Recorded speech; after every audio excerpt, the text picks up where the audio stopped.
And I get behind a telephone pole, and at that point, Officer Monroe, I start shooting. Monroe comes next to me. I'm actually at the driver's door shooting through the window at that point. We just engaged him and it ended the threat pretty much. And we hit him like 14 times out of 38 rounds we fired into the car. I remember asking the paramedic, what happened to the bad guy?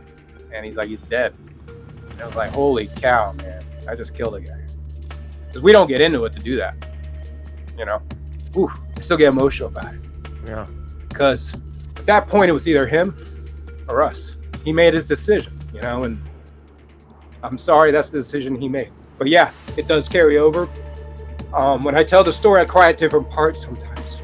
You know, I don't know why. When you're being shot at, you have to make a decision to fire back. I mean, it's such a primal state to be in. It's crazy. Mm-hmm. You know, and that's why I think cops like me that have gone through some traumatic stuff, or anybody really, it could be a nurse, it could be someone who saw a horrific car accident, a regular, you know, civilian. That's why we can bond about stuff like that, you know, because we've seen some horrible things, you know. Eric Reynolds, KetoFiveO. Welcome to the Keto Kamp podcast, my friend. Hi, how you doing? Thank you. I'm doing great. We're going to share you're going to share your story, your journey, and some of the things you discovered learning about ketosis and carnivore and some of the cool practitioners and doctors you've connected with, and some of the things you're doing with post-traumatic stress disorder, mental issues, and just challenges a lot of people are having, especially cops and those who are in the military or those who have retired from the police force.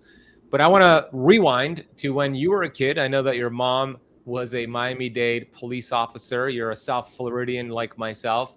And I know that eventually when you got into college, you started tracking down people who are shoplifting. But I want to learn where you developed that mentality. So let's go back to Eric Reynolds as a child here in Miami, Florida. Well, my mom being a single mom, you know, she was, you know, a Spanish-speaking female, and she was a very huge asset at the police department. But she got me involved in sports, and I played a lot of football, and I, you know, half my coaches were cops that worked with my mom, so she always had eyes on me and stuff. So they became like my surrogate fathers and kept after me, you know, make sure my grades were good. My mom was checking, but she was busy being super cop, you know, so she always had someone looking out for me. I mean, I have a police car drop me off at practice, and all the kids think I'm coming from juvie, and it's not. It's me. Just my mom couldn't make it home. Trouble. Eric's in trouble again. So that, you know, it was cool. You know, I'm going off to college, and then, like I said, catching shoplifters, and then eventually in Boynton Beach, they asked me, "Hey, you know, why don't you join us? You know, you can get a cool Batman belt with cool little tricks on it." Because back when I was chasing, we just fought hand to hand in handcuffs. But why were you chasing down shoplifters? Like, was it just like something like a good citizen sort of deal, or why were you doing that? We were allowed to back then. You know, the laws weren't as strict as you can't like walk off the curb now or something like that. But I would chase them all over the city if I could. It was fun. You know, I mean, a thief's a thief to me. You know, so I'm like, hey, let's go get him. And then, you know, obviously, I eventually applied at Boynton Beach Police Department. That's where I did my career. Yeah, Boynton Beach, which is just north of where I live here in Miami. Yeah, that's interesting. When I was a kid, I was I went to high school in Miami Beach Senior High, which is right there in South Beach, and I was a really bad kid. I was probably one of those kids you would have tracked down in a Walgreens or CVS or the old Eckarts, if you remember that, for stealing like a deck of cards, because that's the sort of thing that I did as a kid. I was a bad kid, and I got my act together as an adult. So it would have been funny if we would have crossed paths back then. You would have tracked me down and tackled my butt. But that's okay. That's interesting. So you became a police officer with Boynton Beach. And then what were some of the highlights of your career? You retired in 2020. Is that when you retired? 2019, the very end. Very end. So about a little over 2 years ago. But I know there was a significant date. June 12th, 2012, correct? Yes. That was something that happened in your career. So I would love for you to share that and the emotional impact that it left you, and maybe some of the things you might be dealing with from that situation that happened. Yeah, I mean, I started like every officer, you know, I did my midnights, you know, shift work, and eventually you want to get off of that and get in specialty units. So I got into a bicycle unit and a community outreach. You know, where you're helping kids ride bikes and talk to them about bicycle safety. And then you're also being involved in special operations. We did some takedowns and jump outs and stuff like that. So that was always pretty cool. And eventually, like everything changes, new management comes in and they disband units and rebuild them as something else, or they just do away with it sometimes because of budgets. So I'm back on the road. So I'm thinking about, all right, should I become a sergeant? Should I go to FTO school, which I eventually did? That's a field training officer where you can start training the rookies that are coming in. I had about almost 10 years on at that point. I think it was a good time for me, and it's one particular day, no different than any other shift. It was a Tuesday, June 12th, and I was getting off early, a couple hours early. I put some timing. I was going to go play basketball. I was still staying active back then, even though I was probably about 225, 230 pounds in. I was still a little too heavy, but I didn't realize it then. And a bolo went out, which is be on the lookout, and it was a red, they said a red Crown Vic with a white top. Robbed a bank in Delray Beach, next city over. So I end up finding a red Lincoln Town car with a white top. Kind of similar, same description of the driver. And man, I get behind him. He stops in the middle of the road. I didn't even light him up. I'm thinking back. He probably was waiting for me to walk up to the car, but that's something else that happened later on. I didn't think about it until I started reliving this day over and over again. And I waited for backup, and he took off. So I called out dispatch. I'm like, I think I got our bank robber. So we get a little brief car chase. We're stepping on each other on the microphones because I don't know. Chris is behind me trying to call it out. So sometimes the audio is very pitchy and not that great. So we go on a chase. He crashes. Most guys, when they crash, they run. So I'm getting out of my car expecting this guy to probably run. I'm covering the car, and all of a sudden you just see the gunfire. He couldn't get his door open, so he just reached out. Right. And I'm seeing the ground fire up, and I just start moving, and I'm firing. I think I hit the house behind the car. It was all like suppression fire. I'm like, get away from me, right? Just give me a second. And I get behind a telephone pole, and at that point, Officer Monroe, I start shooting. Monroe comes next to me. On my video, you'll see a cop getting pulled back. I'm actually at the driver's door shooting through the window at that point. We just engaged him and it ended the threat pretty much. And we hit him like 14 times out of 38 rounds we fired into the car. Wow. Pretty good odds considering when you shoot into a car, a lot of ricochets happen, but it was intense, and all of a sudden we're screaming, let me see your hands, all this stuff that's just out of habit. And I remember feeling the pain in my foot. And then I felt a tap on my shoulder. Another officer had his rifle out, a SWAT guy. He's like, we got this. So I backed away. And I saw I had holes, 3 holes through my shoe. It went right next to my big toe and just went straight through my foot, coming out like right below the middle of my foot. And that's when the pain starts hitting, the adrenaline's starting to, change a little bit. And I see another graze on my right leg. And that one just missed my shin. So that one probably would have knocked me down because that's more of a mechanical injury. It's not just a muscle like happened to my left foot.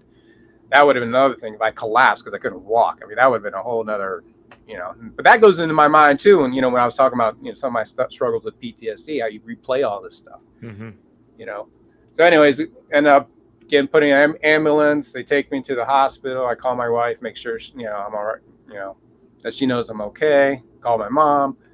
And I remember asking the paramedic, what happened to the bad guy? And he's like, he's dead. And I was like, holy cow, man. I just killed a guy. Because we don't get into it to do that. Ooh, I still get emotional about it. Yeah. Because at that point, it was either him or us, And he made his decision, And I'm sorry that's the decision he made, But yeah, it does carry over. When I tell the story, I cry at different parts sometimes. I don't know why at this point, but I do get put back in that mindset telling the story.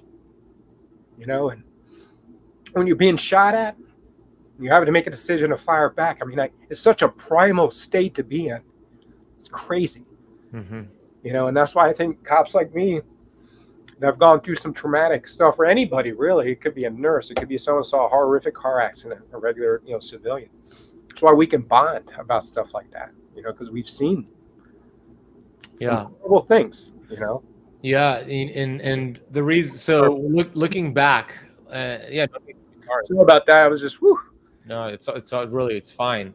But looking back, when you first saw the car, You weren't sure it was the same car because they said it was a Crown Vic, but you saw a Lincoln, I think you said. So you were unsure, but you pulled up behind the guy and he stopped. And looking back, the reason he stopped is because he would have tried to like probably start blasting bullets at you if you would have gotten out of your car instead of waiting for backup. Is that what the thought process was? Well, there's more to it. When I first saw him coming over the bridge, he stopped at a light and I saw him and I looked in his window and I could see his hand with a ring tapping on the steering wheel. Mm-hmm. And these are kind of details people remember when they've been through like traumatic things. So what does that like mean? Like the person's he's a little nervous. Right. It was like, there's a cop there. And I've seen it before in other traffic stops and just dealing with people and their personalities and behaviors, and mannerisms. And then he made a right turn. I had to make a U-turn to get behind him. So as I made the U-turn, he kind of gunned it a little bit. And then I caught up and he had a handicap tag. So I was like, maybe just an old timer coming from the beach. I don't know, Mm-hmm. So, but yeah, looking back, I mean, if he shot at me on the crash, why wouldn't he have shot at me walking up to the car at that point? Right.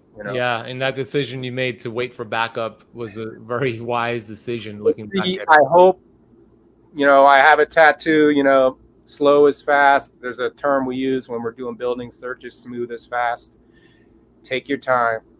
You don't have to rush things. Sometimes I think we rush things in all aspects of life, especially in our job. Just wait for somebody before you go hands on and you're fighting one-on-one with a guy. Yeah. Wait if you can. Not always you can wait. But right. Yeah, I think that was my experience, and just kind of like, all right, just hold up, just wait. Yeah, great. I'm glad you did. And I know that you had shared about this, that he was wanted by, I think you said the FBI. So this guy had like nothing to lose. That's why he was just like, I'm going to go out. I'm going to try to get away. I'm going to do whatever it takes, even if it requires me losing my life. And that's exactly what happened. And that is a very traumatic event. And a lot of cops deal with similar stories. And then, you could relate a traumatic event like that. Not the same thing, but you could relate that to losing a loved one, right? A lot of people who have lost a loved one to diabetes, like my dad. My dad, he lost his life through the complications of diabetes. 9 months worth of me watching him on his hospital bed. It was a very hard emotional impact that still to this day is embedded into my subconscious mind, embedded into my thoughts, embedded into my life. And a lot of people have dealt with that through cancer, diabetes, we know through COVID, etc. And you have some ways to kind of use keto and other tools to work with those emotional impacts. Before we transition to that, I want to stay on the topic here of you still being a cop and, the lifestyle of police officers out there. You mentioned you were 220 pounds, but I've seen it a lot too. A lot of police officers who are very much unhealthy. Like, what is the lifestyle like in general for police officers, their eating habits, et cetera, things of that nature? I mean, it's not donuts, but it might as well be, because it all turns into the glucose anyways, right? That makes us fat. So, I mean, whether it's pizza or fast food, protein, some of the shakes and some of the things, the meal planning they try to do. A couple of my clients I picked up with from my old department that I work with, I try to get them to fast on an 11 or 12-hour shift, so they don't have to think about meal planning at that point. And I find out their routine if they're on nights. I know it's not always easy. Your schedule might be different, but usually they're eating on the run. Some guys meal plan, but I can eat cold rice and meat if I was on shift, right? If I was in a hurry. A lot of guys, I need to heat it up, or I need a hot meal. I deserve it. And, next thing you know, they're eating, something from Taco Bell or something like that. And, we all know over the years that catches up with us. It doesn't catch up with it. Oh, in my 20s, I could eat whatever I wanted. Oh, it's coming, buddy. Keep going. You'll see it, Yeah. And yeah, it's just unfortunately the coffee, the cigarette smoking, the high stress, the drinking. They can't. Only thing they can do is either booze, smoke, or go get prescription drugs, right? They have no alternative. Yeah. Take a CBD oil and try to relax at night another way. They can't do that. So that's one of the shames. I think it's a high stress job, man. Oh, it's crazy. Yeah. Fasting is a great thing that you do for them because, when you're fasted, you're alert, you're focused, you're not having to use resources and energy to process a meal. You use that to hunt down a bad guy or just be really on top of your games. So for example, I'm not a police officer, but when I want to feel on top of my game, if I'm speaking on stage, I'm always going to be in a fasted state because the body will start to go into this old school wiring of, oh, we're going through a famine. It's been 12 hours, 16 hours. Let's start ramping up these hormones, counter-regulatory hormones. Let's start pumping the body full of energy so it could be alert, so it could go out there and hunt and kill the next meal. But of course, we have food readily available to us, so we could use that energy. We could use the focus to just do a good job at our job, whether you're a police officer, stay-at-home mom, a teacher, whatever it is. So fasting is a great tool. But at what point did you discover keto? And what impact did the film Magic Pill have on this journey? Yeah, well, after my shooting, I had a rough time. I got back on the road. I was thinking I was going to get in another shooting every call I went to, no matter how basic it was. And I was lucky enough to get an evidence job, which was Monday to Friday, like banker's hours. No stress of holidays. I wasn't out there on patrol wearing my vest, going into banks or build. I just went on that level. I was still a cop, still had certain duties I had to do. But over that time, I'm not as, I wasn't moving around as much, I was sitting down more. And I just, I went from 225. I remember it's like 248 at one point. And then I tried it on my own, like I always did. All right, we're going to cut out the beer. Let's eat, whatever old way of eating, which is totally wrong. And, I did eliminate sweets and stuff like that. So I lost like 10 pounds, maybe. I got down to like 238. I was still just there. And I went to the doctor. He's like, oh, your cholesterol is high, and the whole speech. And I remember playing basketball with a guy, because I still played, even after my shooting, I still played, trying to stay in shape. And he had lost like 50 pounds. And he said something about keto. I thought it was a karate freaking school, right? And he goes, karate. The fun's going to take that now, keto karate guy. And he told me about it, and it didn't stick right away. The next couple times I saw him, and he was a former athlete that had gained 50 pounds, and then he lost that weight. And I saw what he was doing on the basketball court in his 40s, like almost dunking as like a 6-foot dude. I was like, geez. So then what was that? I text him, what was that? And he goes, ketogenic.com. That was the basic, not to give them any props or whatever. That was the first place I went. Yeah, we loved ketogenic.com, Ryan Lowry. They're a great resource, yeah. Yeah, I went in there and I started reading about it. A lot of it kind of making sense. And then I started doing some meals. And then I dove into it when my kids' T-ball league started. And I had mentioned before, first thing I made for myself was a fathead pizza. And I had it for breakfast, a couple of slices, and wasn't hungry the whole day. And then I had, some chicken broccoli casserole thing. And then meal planning was really, I took control of what I was eating more than anything. And I always knew how to cook. I cooked through college. I wasn't a master chef, but I did, all the fast food cooking, like in Fridays or, those type of restaurants and stuff like that. So I can grill a steak. I can make, basic stuff.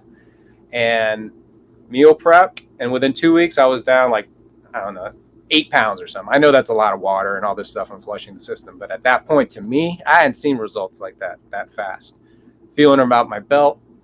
And I was doing it every day, weighing myself, stop it, do it once every week, every 2 weeks. And I actually have a series of like pictures of every 2 weeks where you see it's like 230, 228, 226. And it was because the Carb Manager app, I went in there, put in how much weight I wanted to lose by this date. And it was like 6 months out. It says you need to lose like 1.5 pounds every 2 weeks or whatever. And I stuck to it. I learned what was in my food by scanning, looking at the back. Holy cow, I didn't know that. Like I just was, I've said before, like, cops, we study the law and we don't study anything about nutrition. And that's the biggest tool we can have to help ourselves and others. I mean, true. Yeah. Crazy. And my mind just exploded. I was like, you're talking about energy levels. And now I'm in evidence. I got one of those desks, a Vera desk that goes up and down. I'm standing all day long. I was watching my steps. It was just insane. And then the weight just started, shedding off. And then I got around 204, 205, 6 months later, and just was rocking that. I was happy at 200, man. That was my goal. That was high school weight for me. I didn't expect to get down to 176 after doing carnivore and seeing my abs and getting all like, oh my, this is what I could have been rocking the last 50 years. And then I started looking at FDA, and my experience with pharmaceutical companies being in South Florida is, I went through the opiate crisis. We've arrested doctors that were just freaking getting bribed left and right. So I don't have a high respect for the pharmaceutical industry. I think they're more like a cartel. They're influenced in our governments, our medical schools. It's just their power that they got is scary, Mm-hmm. and I just don't trust them, and that was part of my own journey. And then obviously the journey with my own kids' nutrition has been huge. That opened my eyes to where how I should have probably ate growing up too, Yeah, that's awesome. That's amazing. And during that transition to a keto lifestyle, you watched the magic pill, and that opened up your eyes when you were trying to learn about keto. I remember you sharing about that. And then you got to a certain point around 200 or so, and then you discovered Dr. Paul Saladino's work and the carnivore code, and then you transitioned to carnivore, and that got you down to 176, which is a great tool for those listening or watching. I mean, carnivore, awesome tool. I'll do carnivore 2 to 3 times a year for 40 days in a row, and I feel really good with it. It's a great way to mix things up, get rid of plant toxins, and then bring them back in and see if your gut tolerates it. So at what point did you decide, okay, I'm gonna call myself the KetoFiveO, and I'm gonna create a website and start helping people? When did that start? Well, we're only a 180 person police department roughly, so we're not huge. But people, everyone talks. We're nosy. We're little gossipers too, just because we're a bunch of guys and we're all talking about each other, and word gets around. And I'm in evidence. People come to give me evidence, like, "Hey, Eric, I haven't seen you in a couple. You looking good, man? What's up?" And I'm like, "Oh, you got to try this keto way of eating." They're like, "What?" And I just try to refer people like to the magic pill. I go, just try to understand it, understand what they've been doing to us, right? And some people did, and they started losing weight. I had one officer lose like 50 pounds, and he was like, "You got to talk to KetoFiveO," or something like that. It just became, because they called us 5-0 in the hood, and it goes back to Hawaii 5-0. So it just became, hey, KetoFiveO, right? So I started working on little designs and, stuff. I was just having fun with it. And then I started texting groups, but it started to get, I had too many people. So I go, let me start a little Facebook group, and start with like 8 of us. Now it's over 1,000. I mean, I'm not trying to make it too big, but it was, a community of first responders, or somebody wants to learn about it, they can join it too. It's not like I'm restricted to just cops. And I started posting stuff, from Dr. Ken Berry, and then, other relevant, I was big with Dr. David Diamond about the statins and all that. And meeting him and low carb Boca was awesome to me, because that dude, reading or listening to his speech, man, did that help. Because I was at a point where they were really pushing the statins on me and the cholesterol, and it was just really scaring me. They had this boogeyman spell they were putting on me to make me think I'm going to die, and so, I just became in it and studying and reading about it. And I actually was looking up health practitioners through Low Carb USA, because they had a list. And that's where I saw Robert Chavez and some other people. And then I joined. And then I ended up talking to Doug one day, and he's like, "Oh, you got to come on the podcast." And I'd never done a podcast like that. I've talked cop stuff, and it was exciting. I felt like, wow, and then I ended up going to sports nutrition school over there, or online, during the pandemic. I got my personal training license, and then I just started helping people wherever campsite, that's a whole nother thing. We've been camping for the last 2 years. So every campsite I go to, I'm meeting retired people. They love to camp. They're all on medication. Most of them are obese or metabolically sick on some level. And I'm just seeing it like waves, man. And I'm like, man, and I start talking to these guys. I'm helping them. And I'm like, hey, you're the keto guy, right? So that's how it pretty much stuck. I mean, it's been fun. Yeah, I love that journey, and you're just getting started with it. So it's really cool to see, and I'm excited to see where it takes you next. What kind of positive impact have you seen with using ketosis and maybe even intermittent fasting for the emotional health aspect, especially those with PTSD or just traumatic mental emotional stress, like significant mental emotional stress? What kind of impact have you seen with keto and fasting for that? Well, obviously, you got to feed the brain, right? And that's why I was so big on not falling for statins. I wasn't going to starve myself of cholesterol that my brain probably needed.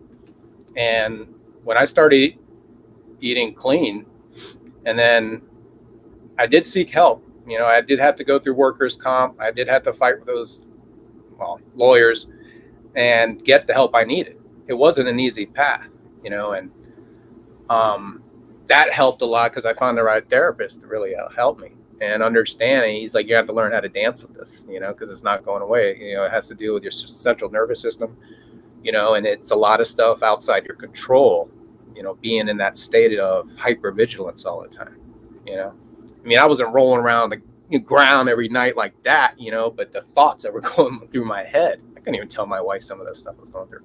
But anyways, got that help.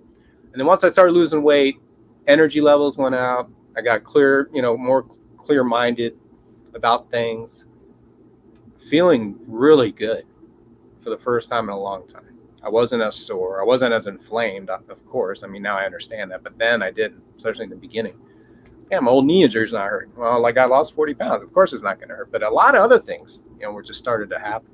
Skin rashes, just certain things. I was always cyst I was getting on my back all the time. It turns out it was all toxic stuff. My body was just shoving it wherever it could, and that was it. And then once I helped a couple of cops, and seeing how keto helped them.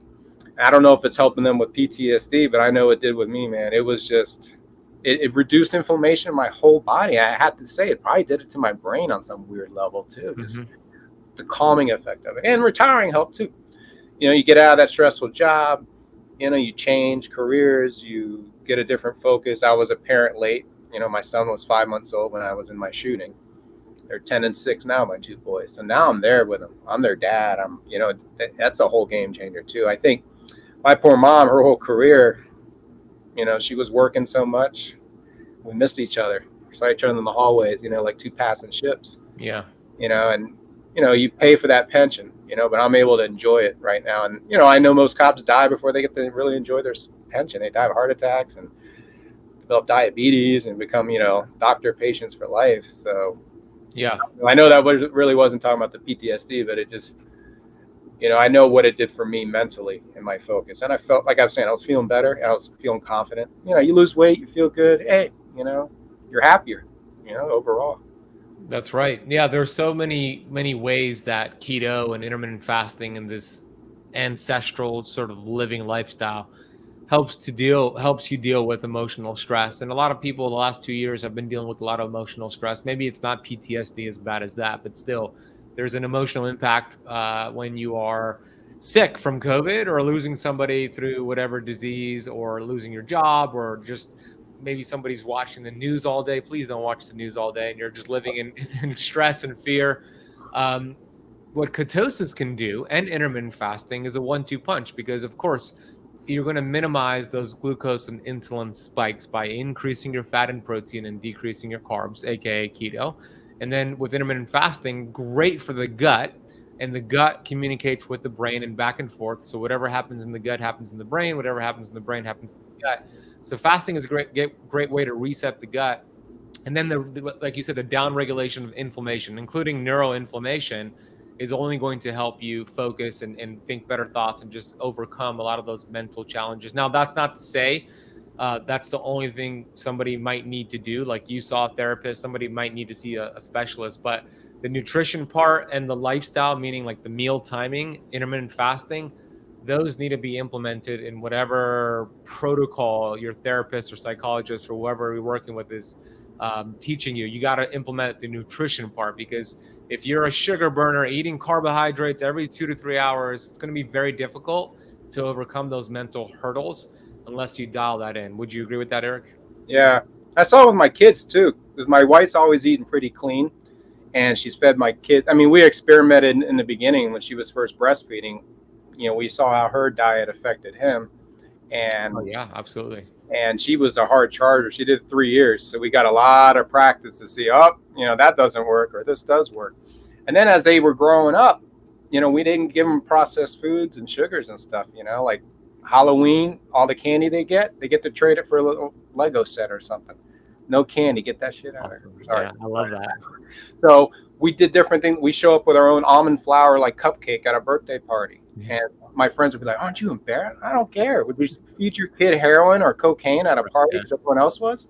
No. So, I know sugar is very addictive. I've seen Dr. Lustig's presentations and read some of his book. And I'm like, man, how is this even out there just to be allowed to just be, thrown around? So that journey of my boys and seeing how you know, they have a slice of pizza, how it takes them sometimes 2 days to bounce back from that stuff, man, and it affects their behavior. And then obviously, like we mentioned earlier, magic pill, seeing what that autistic children were going through and how they changed their diet. And we've had family members that have been hit with Asperger's and stuff like that, and seeing what the diet has done to them is amazing. And why wouldn't it apply to us normal if we're just normal, right? Absolutely. Like, why do you have to have an issue to eat right?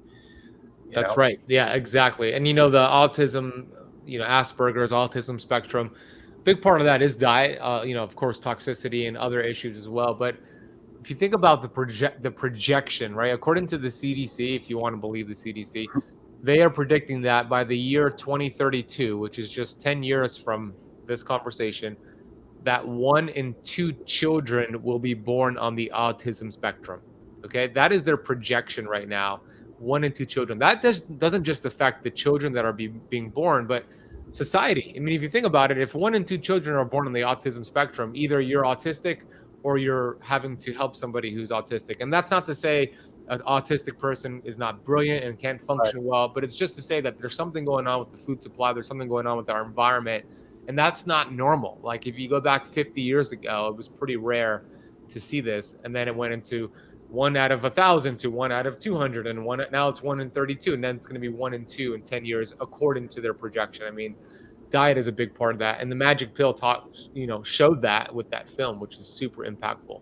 Yeah, and then you fall into the other ones, you know, fat fiction, you know, you're just like, wow, again, another, really? Again, you know, I read Nina Teicholz's book, you know, Big Fat Surprise. Yeah, great book. And I'm like, they are organized crime. I started getting mad because I think about how they lied to my mom in the 80s, telling her that the cereal, you know, is nutritious and with Pop-Tarts. Yeah, that's what I need to be eating before school.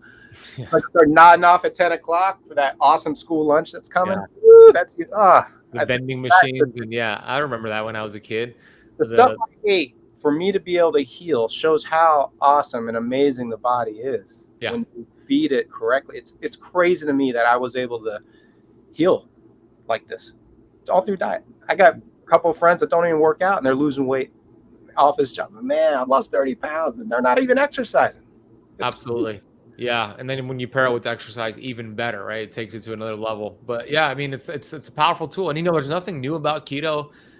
Just because it was new to you, Eric, a few years ago, or new to some people, it doesn't make it new. It's been around for as long as humans have existed. It's an ancient healing strategy. And we have a battle, right? I mean, we look at, like you mentioned, sugar being highly addictive, which it is. I mean, they've done experiments with rats, sugar, cocaine, and I'll take the sugar, said the rats. And some studies even show that the same region of the brain lights up when somebody experiences a cocaine addiction, same region in the brain that lights up when somebody experiences a sugar addiction, making sugar in this scenario as addicting as cocaine. And some people even say sugar is more addictive than cocaine. And if that's the case, we know that that is the case, then why do we have these drug dealers in our vending machines, at our children's schools, at the Walgreens, the Publix, the supermarkets? I mean, there's a drug dealer on every single corner.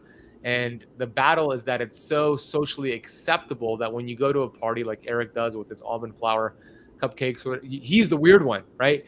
But that is actually the right thing to do, because that's, if they understand the physiological and psychological impact of what sugar does to you, then you would be in the same camp as Eric and I, as being very cautious and aware and making sure we have different alternatives. So I love that you do that.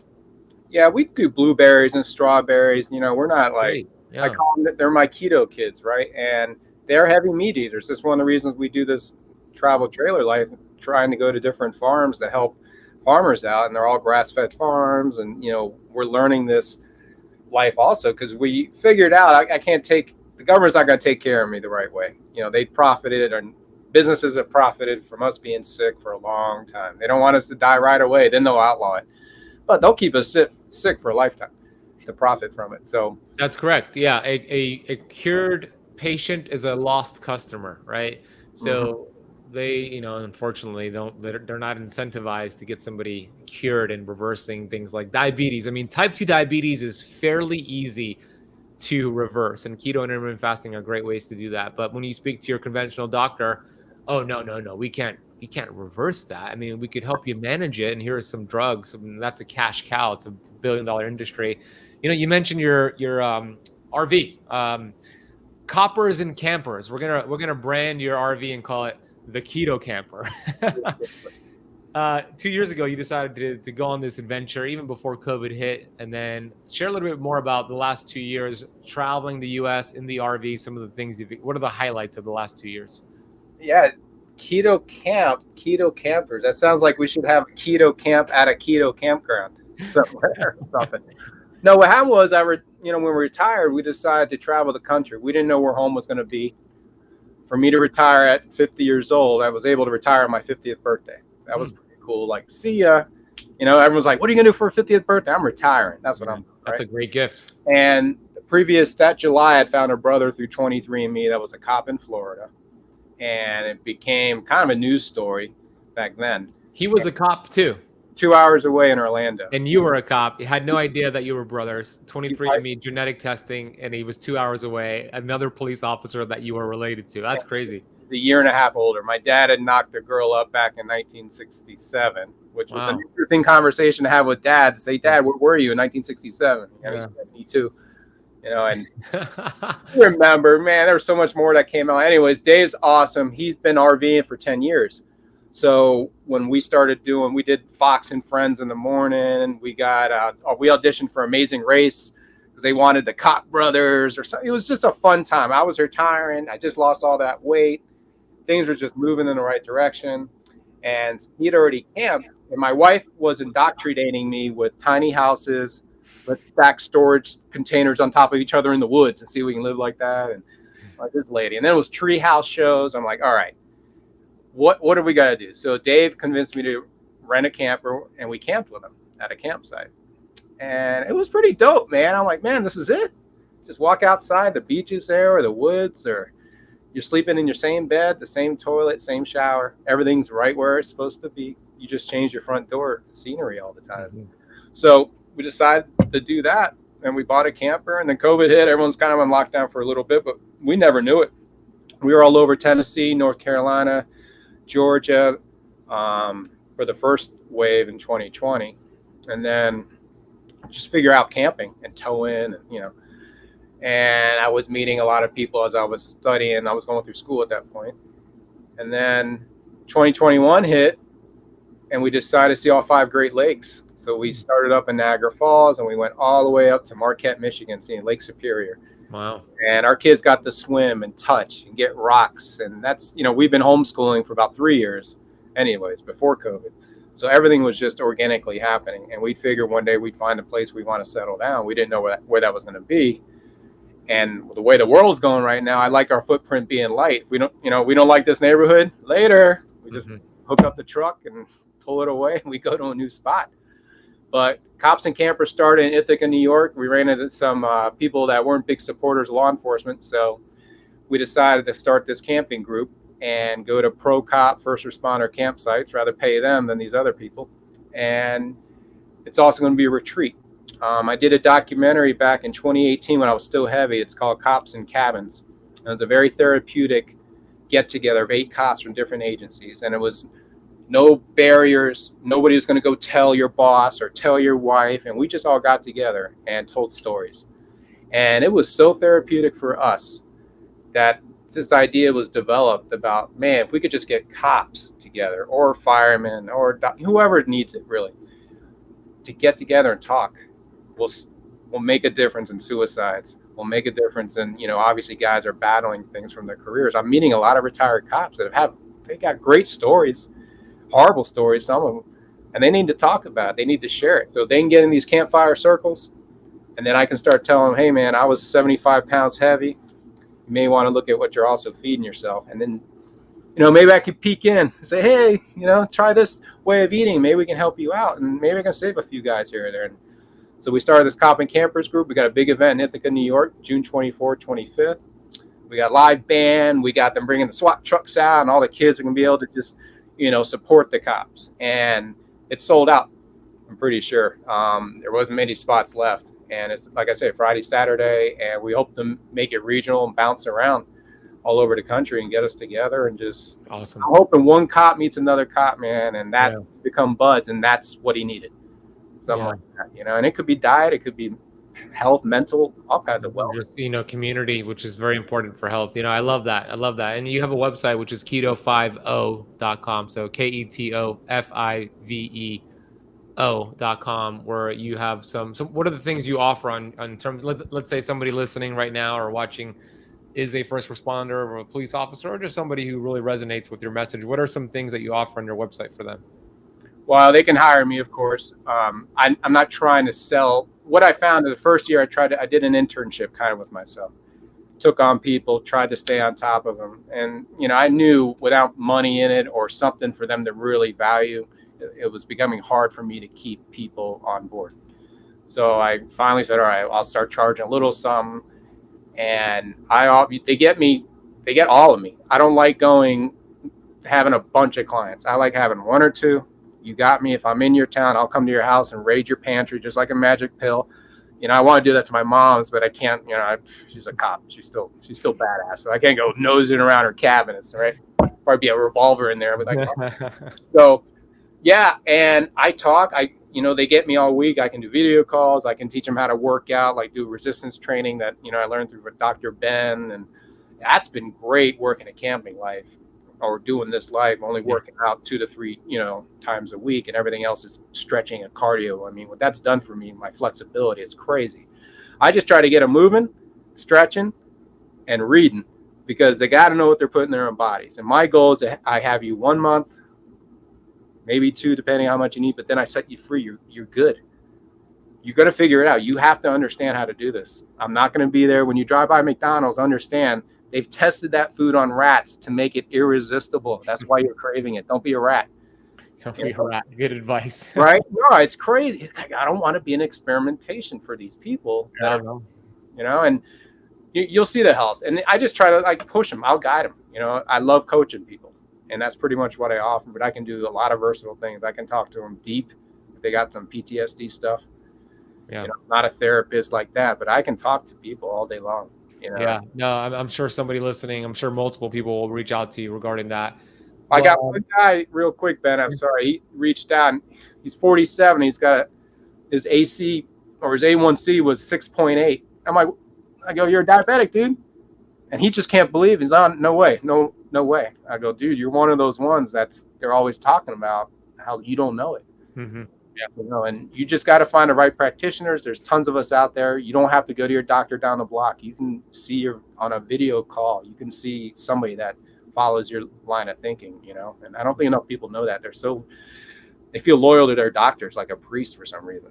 Yeah, no, that's seriously. My audience, for the most part, gets that, and conversations like this help. So that's why you want to share conversations like this with your friends and family and get the message out there, because like Eric said, most people don't know that, and most people are not even aware that they have diabetes, and it could take years for diabetes to be diagnosed from a conventional doctor. But you can do something about it right now, and like I said, it's fairly easy to reverse type 2 diabetes. Besides your website, KetoFiveO.com, what are some other maybe social media handles that you have that the keto campers could go check out? Yeah, you can get me on obviously Instagram or Twitter. It's all KetoFiveO. Like you said, the FIVEO, like the Y50. Yeah, that's where I am. My Facebook group's on there. I just invited you today. I love putting up articles and just information and recipes and stuff like that, and just to get people going. I'm always open for a chat. Hit me up if you know somebody, especially in law enforcement, that's really struggling or has something. Just because they're not telling you doesn't mean they're not struggling with it. That's right. Yeah, I live in Bay Harbor Islands. Are you familiar with that area here in Miami? I used to work at Sunny Isles Beach Police. Yeah, so like 5 minutes south of that, right? So there's I walk my dog twice a day, every morning. And there's a neighbor of mine that lives like 3 blocks away. I always say hi to her. She always says hi to me. And then we got into a conversation a couple of months ago, and I was like, "Oh, how are you doing today?" And she was like, "Well," she opened up to me. She said that her boyfriend was a police officer in New York City, and he actually ended up committing suicide.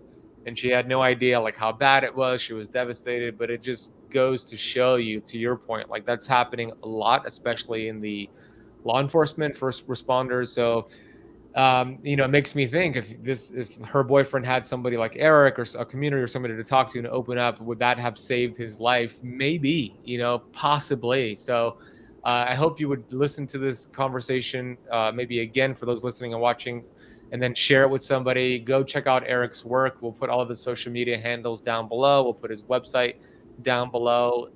Check out his event taking place in June. This will be out before that. So if you're in that area, maybe you could check it out as well. Any final words you want to share for the keto campers?